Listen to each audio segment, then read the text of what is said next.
or a face. Talked about the fact that you love to eat.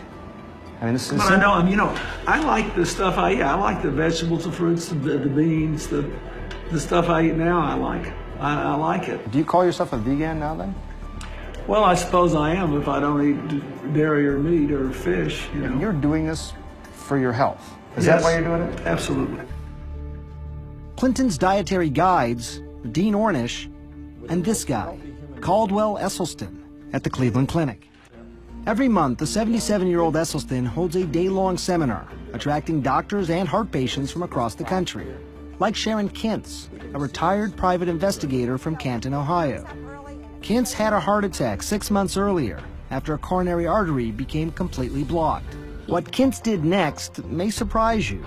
She turned the surgeon down cold, said no to open heart surgery, and decided to take a chance using food as medicine. Like President Clinton, Kintz has given up the food she loves, like butter and cheese. She's betting her life on Dr. Esselstyn's diet. She had a heart attack. Oh, yeah, I know. You know Sharon. Oh, yeah. Doctors recommended she have an intervention. She's not doing it. Is there a downside? Could she be putting herself at risk? No.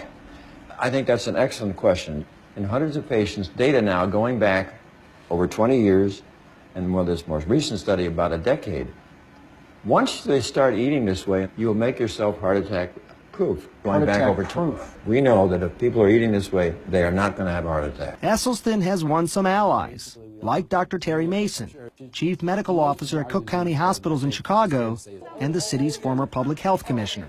We've eaten ourselves into a problem, and we can eat ourselves out of it. Esselstyn thinks heart disease is completely preventable, no matter what sort of family history you have, simply by eating right. During his research, he came upon a stunning fact.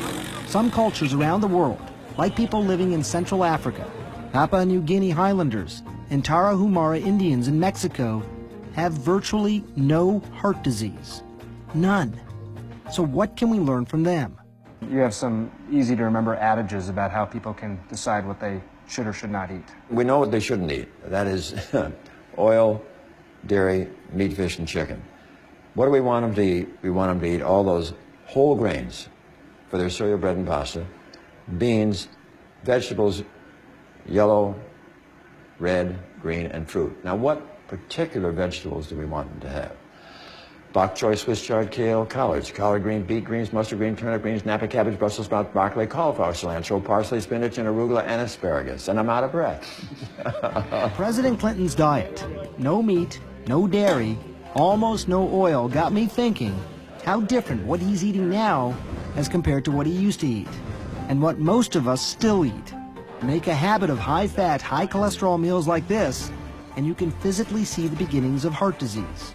I was curious about the science behind Dr. Esselstyn's claims, so I dug up some of these peer-reviewed journals. They're small, just a handful of patients, but the results are pretty impressive. In one study here, patients on the Esselstyn diet and cholesterol-lowering medication had no heart attacks, had no coronary events of any sort after 5 years.